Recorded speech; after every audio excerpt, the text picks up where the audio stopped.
Car l'odeur de ma vie ne change jamais.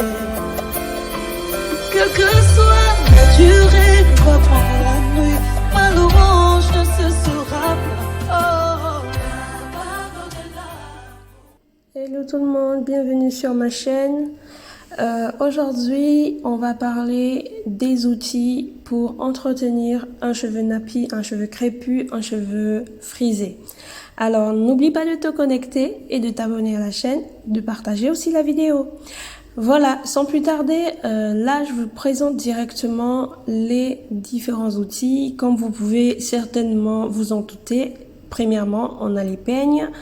Le peigne à grosses dents, voilà, l'incontournable pour traiter ses cheveux nappy, frisés. Vous ne pouvez pas ne pas avoir un peigne à grosses dents ou à dents espacées comme vous voulez pour peigner facilement. Donc sur le peigne noir, c'est évidemment plus les dents sont espacées, plus c'est le peigne avec lequel il faut commencer. Donc après avoir utilisé le noir, il faut passer sur le rose parce que bon, il a des dents, ou sur le vert du coup entre les deux, parce que les dents sont un peu plus fines, mais moins fines que le rouge par exemple, qui va vraiment venir affiner le démêlage. Donc voilà.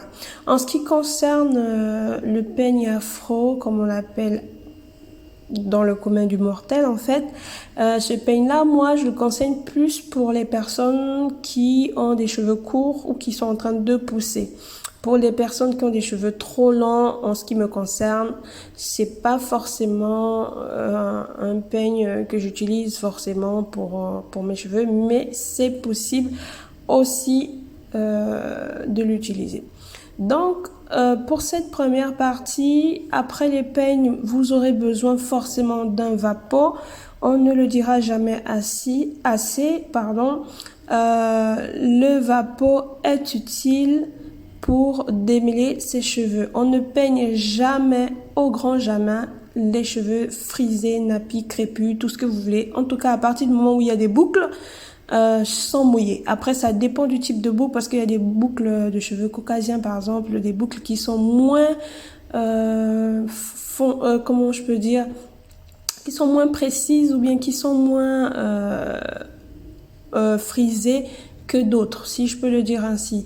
Donc, vous avez par exemple des personnes d'origine européenne qui peuvent avoir des boucles, mais pourtant, ça va être des boucles voilà, qui sont assez espacées. À l'intérieur de votre vapeau, vous pouvez par exemple rajouter de la glycérine végétale ou du miel, histoire de, à chaque fois que vous allez vaporiser, que ça puisse vous aider aussi à garder vos cheveux hydratés. Ensuite, il faudra avoir dans cette première partie d'outils un leave-in. Alors leave-in, c'est lait capillaire que ça veut dire en français. C'est utile, pourquoi? Parce que le lait capillaire va venir vous aider. À défaut de l'eau, par exemple, si vous avez des cheveux qui sont pas trop crépus, pas trop enroulés, vous pouvez utiliser un leave-in avant de peigner vos cheveux, parce que le leave-in, c'est un lait, comme je le disais tout à l'heure, ça vient vraiment apporter de l'hydratation aux cheveux. Donc vos cheveux seront déjà voilà, très humides après avoir appliqué un leave-in. Mais si vous avez des cheveux très secs, très cassants, n'hésitez pas de vaporiser un peu d'eau avant. Donc voilà, c'est soit l'un, soit l'autre, ou les deux en même temps. Ça ne cause aucun souci. Donc voilà un peu ce que je peux vous conseiller là-dessus.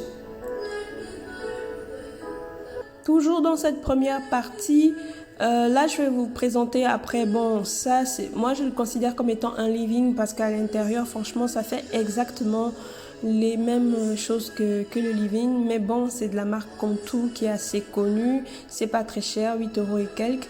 Voilà, c'est une huile en fait qui vient vous démêler les cheveux, vous détendre les cheveux. Alors pour moi aujourd'hui c'est une huile qui est complètement incontournable pour traiter mes cheveux. Donc en ce qui concerne les composantes, je ne sais pas. Si vous connaissez mieux en termes de composantes, n'hésitez pas à venir nous le dire en commentaire. Alors moi, je suis plus basée sur le rendu que j'ai sur mes cheveux que sur vraiment les composants et tout ça. Mais c'est vrai que à long terme, on pourrait être intéressé à savoir quand même quels sont vraiment les composants de ces produits-là. Mais celui-là, je l'utilise comme un lait capillaire aussi, qui vient renforcer, qui vient hydrater mes cheveux et m'aider à les démêler. Franchement, ça fonctionne très bien. Donc, vous pourrez aller voir après les composants derrière et voir si vraiment c'est 100% ok. Donc voilà un peu pour ce produit. Franchement, je vous le conseille dans cette première partie d'outils capillaires pour cheveux crépus, nappis, frisés, etc.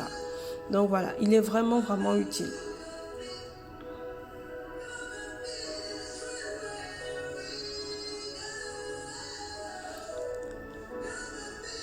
Ensuite, vous avez évidemment l'huile d'olive.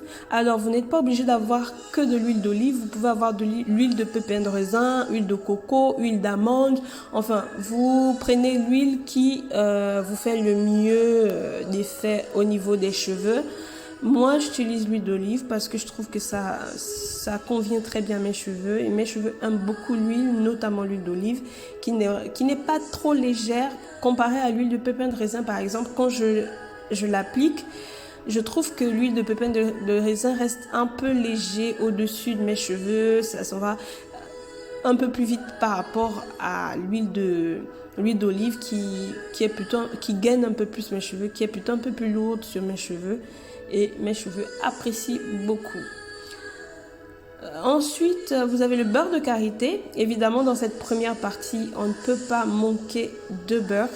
Donc là, nous sommes vraiment sur les essentiels qu'il faut avoir pour traiter ses cheveux nappis et frisés. Donc le beurre de karité ou le beurre de coco si vous le souhaitez, ou le beurre de cacao selon ce qui convient le mieux à vos cheveux, associé par exemple au contour, à l'huile de cheveux contour.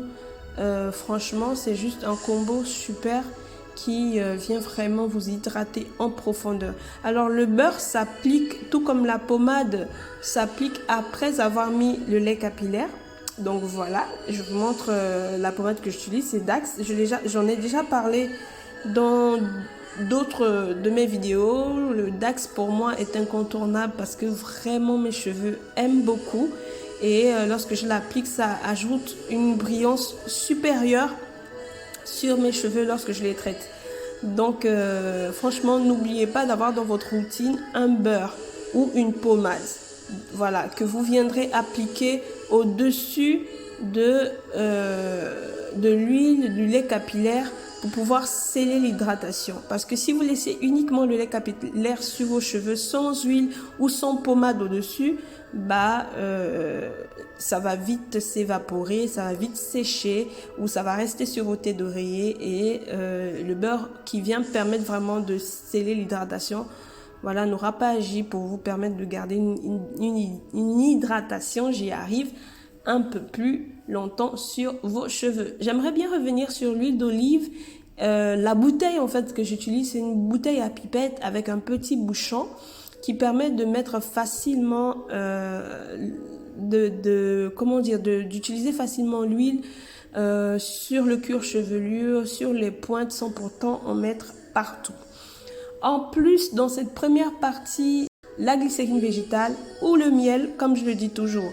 Donc, le mieux, c'est d'avoir les deux. Mais le miel, c'est très facile à avoir si vous êtes par exemple en Afrique et que voilà, vous n'avez pas la glycérine végétale, vous n'avez pas accès facilement à la glycérine végétale, il serait bien pour vous d'utiliser le miel. Donc là, en cette deuxième partie, je veux dire, vous pouvez avoir une huile démêlante. Celle que je vous présente, c'est huile de coco soin sans rinçage démêlant de chez Palmer's. Alors, c'est pas obligatoire d'avoir une huile supplémentaire ou un spray supplémentaire pour démêler les cheveux. Franchement, à partir du moment où vous avez votre spray avec de l'eau dedans, c'est déjà suffisant. Plus les différentes huiles, franchement, c'est suffisant.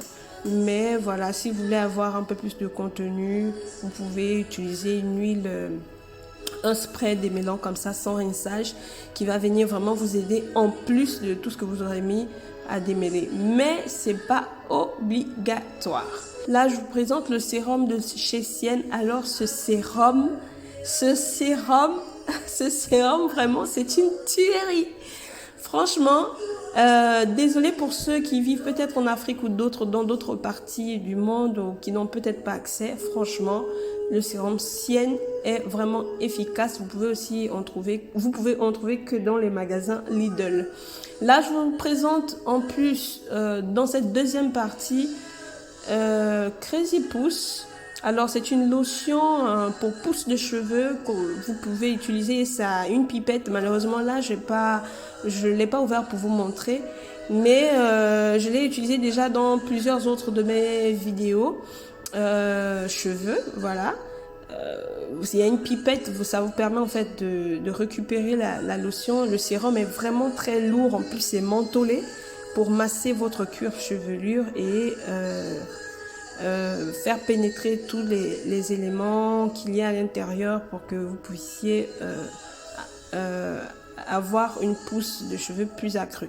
Alors pour la pousse des cheveux, c'est pour le démêlage en fait de vos cheveux, c'est pas obligatoire, c'est vraiment en plus. C'est pourquoi cette partie vraiment c'est une partie secondaire. Ensuite, vous pouvez avoir en second point toujours peut-être des huiles essentielles. Alors les huiles essentielles, tout comme le sérum, viennent vraiment aider à faire pousser. Ça n'a pas une utilité forcément directe pour aider à démêler. Donc là aujourd'hui notre vidéo c'est plus pour démêler, mais j'ai trouvé utile de vous présenter quelques éléments supplémentaires que vous pouvez utiliser en même temps que les différents produits que vous utilisez pour démêler. Donc les huiles essentielles, vous pouvez rajouter par exemple dans votre eau, dans votre huile, dans votre lait capillaire, vous pouvez rajouter quelques gouttes.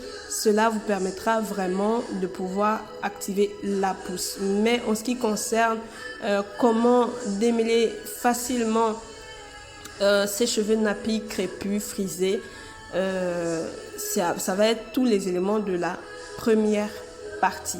Ensuite, pour terminer cette vidéo, l'utilisation d'un foulard en satin ou d'un bonnet en satin, c'est important.